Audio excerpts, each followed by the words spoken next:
I'm not going to get into a long discussion about the legalities of use of force, just because it's different in every state. Just know that if you're going to carry a knife and you think you might use it in self-defense, you better understand when it's okay to do that and when it's not. We briefly touched on yesterday, there are rules in street fights. They are called laws. If you don't know them and don't understand them, you could end up, maybe saving your life, but also spending the rest of your life in prison when maybe you didn't need to do that. Okay. If you are going to carry a knife for self-defense, you need to have a real honest discussion with yourself about whether you truly believe you could take that piece of steel and run it through somebody's skin and muscle and bone and tendon and get bloody. Okay? Because if you don't really believe that, you should not carry a knife for self-defense. You're more likely to harm the other person than anything else. Okay? Does that make sense? Yes, I wanted to preface this that way because of this. In the drills we're going to run, it's not going to be immediately obvious that this would be a deadly force situation where I'm drawing my knife. It's not scenario work. This is skill building. Okay? This is understanding how to be in a fight, get to your knife, and use it. It's not a scenario. Does everybody understand that? Yes, sir. So when all the internet demons come out and they're like, well, she's stabbing him in the face and all they were doing was punching him. Like, I don't give a shit about that. That's not what we're talking about. Okay? This is skill building. This is, I have a knife. I need to be able to get to it and get it into the fight and then use it in a way that's functional for me and not harm the other person. Okay? Everybody should do scenario work. I'm a big believer in scenario work. That's not what this is. Let's talk about grips for a minute. And this would be the same. Other than to say, if you're going to carry a knife for self-defense, I would carry a fixed blade. I'm not saying you should carry this type of knife or that type of knife. Whatever you're comfortable with, that's what you should carry. I'm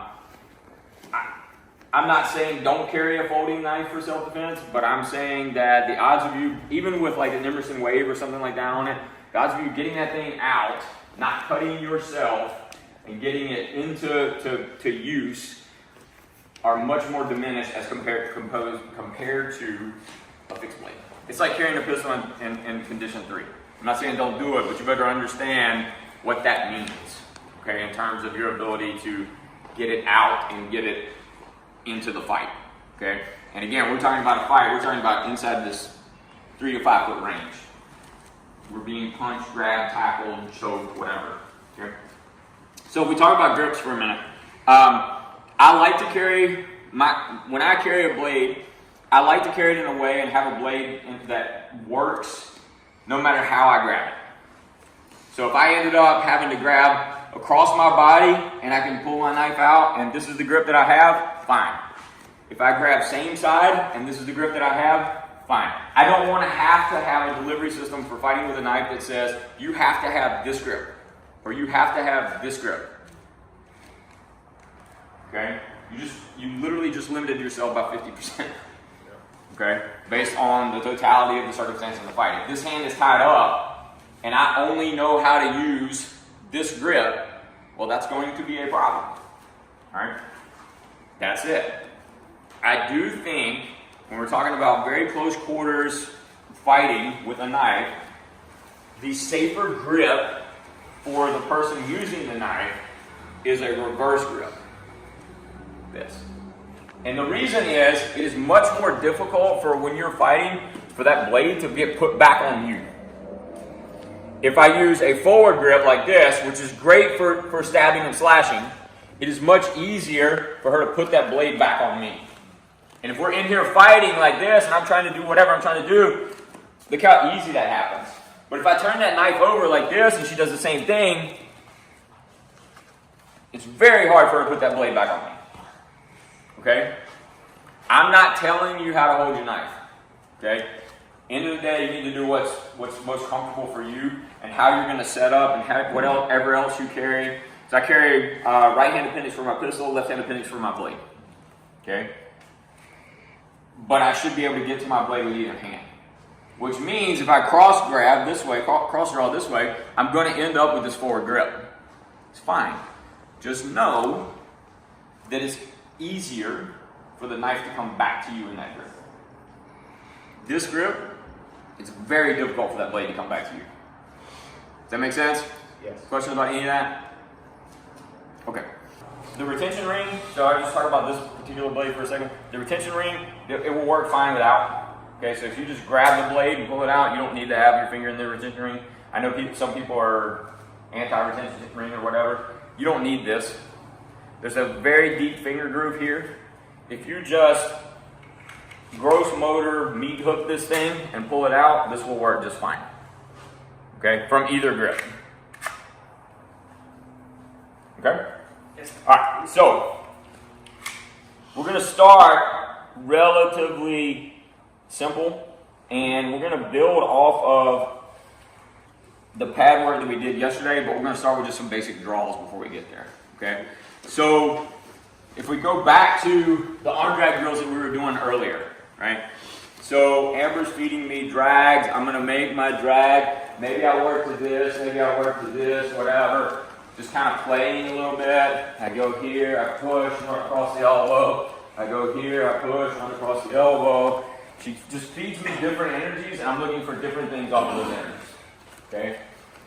What I'm going to think about and play with as we're doing this is if I make this drag and I run across her body this way, then I make this draw. Okay? By the way, I'm a big believer in stabbing them in the fucking face. Okay? I don't think knife has tremendous stopping power, not like a pistol, right? But knives are great for getting people to fuck off of you. Everybody knows what it's like to be cut. Everybody's daunted by a blade. But a lot of times, they don't know that the blade's even there. And depending on where you are, probably not here so much, but depending on where you are, they're wearing big, heavy, bulky clothing. And I'm wearing a blade that's designed to be concealed. It probably doesn't have a giant blade on it. So I might not even be getting good penetration when I'm going to the body with big, bulky clothes on.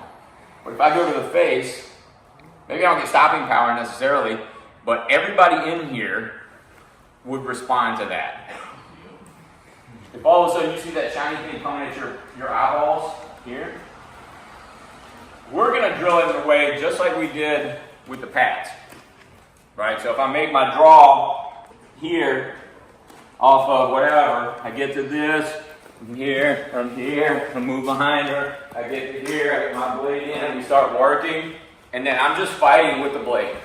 The same way we were before, I'm double jab here, I'm hook to the body, hook to the head. If I go hook to the head here, I don't have to change anything, but how nasty is that?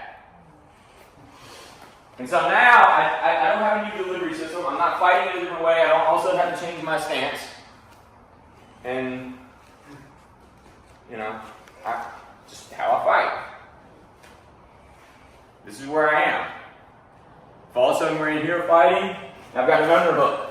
Okay, I have an underhook. It's my blade in the back of her neck. I'm not changing anything about the way I'm fighting. It's just now I have a knife in my hand. Okay? Does it make sense? Yes, it does. Alright, so we have, I think we should have enough trainers for half of you to grab one, which is the way I would want it to do it anyway. We're going to do double buddy checks before we get started. We're going to start super simple.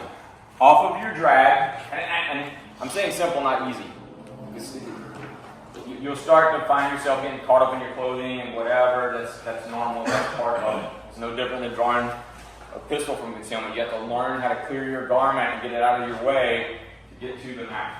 Okay? You put your knife in your pocket. You don't necessarily have to put it in clothing, but now you got to go put your hand in your pocket. Okay? Or tuck it in your waistband or whatever you're doing based on what you're wearing. All right? So just so we get reps on the draw, you're going to run your drags, make your draw, okay? Now, see how slow I'm doing this? I'm very slow, very deliberate with what I'm doing. The training here is for you to get to the knife and get it out. That's really all we're worried about. When it comes to the rest of it, we'll do that on the mitts. The sheaths are set up, some are set up for right hand, some are set up for left hand.